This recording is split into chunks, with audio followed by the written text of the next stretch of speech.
안녕하세요. 손해사정사 이재영입니다. 지금 자동차 보험의 이해와 교통사고 실무 전반적인 사항에 대해서 한번 개괄해 드리고 있는데요. 다시 한번 요약해 드리면 이 자동차 보험이 성립되기 위한 전제 조건으로 민법상 또는 자동차 손해배상 보장법상 손해배상 책임이 발생해야 된다. 즉 불법 행위여야 되죠.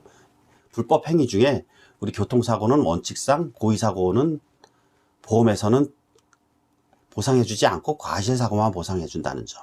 그렇게 해서 탄생하는 것이 자동차 종합보험이죠. 고의사고는 대인배상원의 경우에는 일단 피해자 구제 차원에서 보상을 해준다. 그리고 운전자에게 그 구상을 하게 되죠. 그 다음에 자동차 종합보험이 탄생하는데 이것은 인적사고, 물적사고로 나누어서 크게 인적사고는 나에 또는 타인에게 발생한다. 물적사고도 나에게 발생한 손해, 타인에게 발생한 손해 이렇게 항목이 나누어지는데 인적사고를 구성하는 보험으로서는 인적사고, 자기 신체 사고, 자동차 상해죠. 보상 확장 특약으로 그리고 무보험 자동차에 의한 상해 그 다음에 타인에게 발생한 경우 이것은 인적손해, 대인배상 1, 대인배상 2 그 다음에 물적사고 이것도 나에게 발생한 손해, 자기 차량 손해죠. 그 다음에 타인에게 발생한 손해, 뇌물배상이죠. 의무보험은 2천만 원이라는 사실. 이렇게 자동차 보험은 총 대인배상 1, 대인배상 2, 뇌물배상, 자기 신체 사고, 무보험 자동차에 의한 상해, 그 다음에 자기 차량 손해 이렇게 구성되어 있다라는 점에 대해서 알아보았고 그 다음에 교통사고 관련 법규는 크게 네 가지 중요한 법규죠. 도로교통법이 있다. 그 다음에 자동차 손해배상보장법이 있다. 손해를 배상하기 위한 법으로. 그 다음에 운전자의 편익을 좀 고려한 법, 교통사고 처리특례법이 있다. 그 다음에 악성범죄자에 대한 가중처벌을 하는 법, 특정범죄 가중처벌 등에 관한 법률이 있다. 이렇게 크게 네 가지. 이번 시간에는 교통사고 발생 시의 조치 의무, 아주 중요한 사항이겠죠. 이 교통사고가 발생하게 되면 보통 사람이 당황할 수밖에 없고 우왕좌왕할 수밖에 없습니다. 이럴 때 당황하지 마시고 이 도로교통법에 나와 있는데 교통사고 발생했을 때 조치사항 평상시에 알아둬야지 당황하지 않겠죠. 사고가 났을 경우에 가장 우리 그냥 상식적입니다. 도로교통법 제54조에 규정되어 있는데 우선 피해자가 발생하면 사람이 죽거나 다치는 등의 피해자가 발생했을 경우 가장 중요한 것이 당연히 피해자 구호음이죠. 사람이 다쳤으면 우선 119에 전화하셔가지고 빨리 병원으로 응급후송. 이때 주의하실 것은 직접 업거나 들고 뛰시면 안 됩니다. 일단은 교통사고가 나면 차량을 안전한 곳으로 대피시킨 후에 119에 전화하시는 것이 가장 효율적이겠죠. 직접 업거나 들고 뛰시게 되면 척추뼈가 골절됐을 경우 사람이 사망할 수도 있고 더 불구자가 될 수도 있습니다. 뼈가 더 으스러져서 아주 위험한 행동입니다. 근데 119에 전화할 수도 있지만 실무상으로 112에 경찰서에 전화하는 것이 중요합니다. 경찰서의 신고 의무는 이게 도로교통법상 이것도 가해자가 반드시 해야 될 의무입니다. 이 의무를 위반해도 30만 원 이하의 벌금에 처해질 수 있는 것입니다. 사고가 나면 당연히 경찰관서에 신고해야 되는 것이 당연합니다.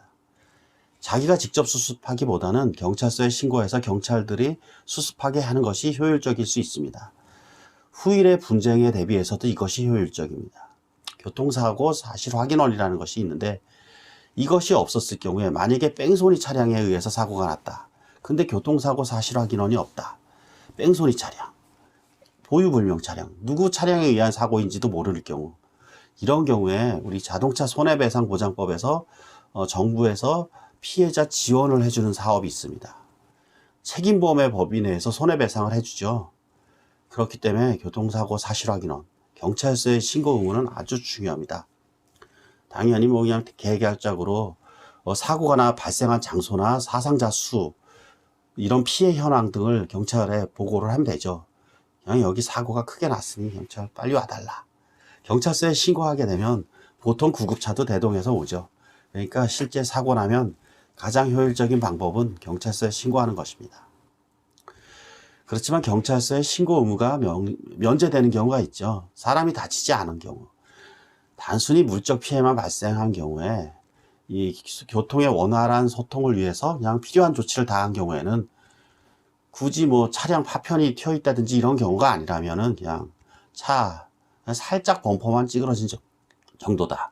그래서 차량을 빼서 서로 얘기 끝나고 인적사항 제공하고 성명, 주소, 연락처, 보험회사 이런 거 알려주고 이런 경우에까지 굳이 경찰서에 신고할 필요는 없겠죠. 이때는 경찰서 신고 의무만 면제됩니다. 그리고 주정차된 차량을 박은 경우죠. 손괴한 경우. 이러한 경우에는 굳이 뭐 경찰서에 신고할 필요까지는 없겠는데 그 피해 차량 운전수에게 내가 이 차를 망가뜨렸다라는 건 알릴 의무가 있겠죠. 당연히.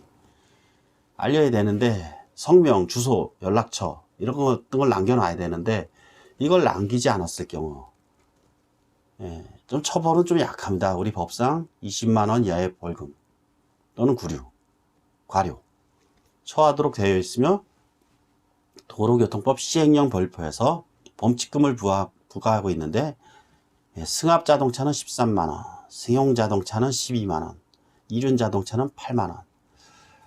이것도 어떻게 보면 주차 차량을 뺑소니 한 경우 처벌 법규가 좀 약한 문제는 있습니다. 이 뺑소니 사고는 이 사람에 대한 뺑소니 사고만 특정 범죄 가중 처벌 등에 관한 법률에서 강하게 처벌하고 있는데 사실 물피도주라고도 하는데 실무상 용어로 이것도 아주 악성이 높은 거죠. 사실은. 근데 뭐 사람이 다친 거에 비하면 그 크기를 비교할 수는 없겠지만 그래도 뭐 12만 원의 범칙금 이 돈 많은 사람들한테는 이게 전혀 제재적 효과도 없습니다. 이런 거. 그래서 이 벌금이라는 이 제도, 형벌에서는 이 벌금이라는 제도 또는 과료 이런 제재가 있는데 이것이 사실 돈 많은 사람들한테는 아무런 제재 효과가 없습니다. 그 다음에 취지가 안 돼 있는 자영업자나 사장 이런 사람들한테 제재 효과가 없습니다. 선진국에서는 벌금형 제도 자체가 없는 나라도 많다고 합니다. 몸으로 때워야죠. 나쁜 짓을 했으면. 그게 만들어질 수도 있는데 어쨌든 우리는 범칙금 제도. 이 교통사고의 경우에는 이 범칙금이라는 것은 이 과태료랑 벌금의 중간 형태입니다. 벌금은 그 자체가 전과자가 되는 건데 과태료는 행정제재벌이죠. 이건 전과자랑은 아무 상관이 없습니다. 근데 범칙금은 소정의 기간을 줍니다. 그 기간 내에 정상적으로 제출을 하면 이건 과태료랑 똑같습니다. 근데 제출을 하지 않았을 경우 재판에 회부되고 여기서도 내지 않고 그때는 벌금형 확정되면은 그때는 범칙금이 아닌 벌금으로 가게 되면 이때는 전과자가 되는 겁니다. 이 범칙금은 어려워도 납부해야 되겠죠. 전과자가 되지 않으려면. 이번 시간에는 우리 교통사고의 발생 시의 조치 의무에 대해서 알아보는 시간을 가졌습니다. 다음 시간에는 우리 교통사고 실무 사례 개괄에 대해서 한번 알아보는 시간을 갖도록 하겠습니다. 고맙습니다. 손해사정사 이재흥이었습니다.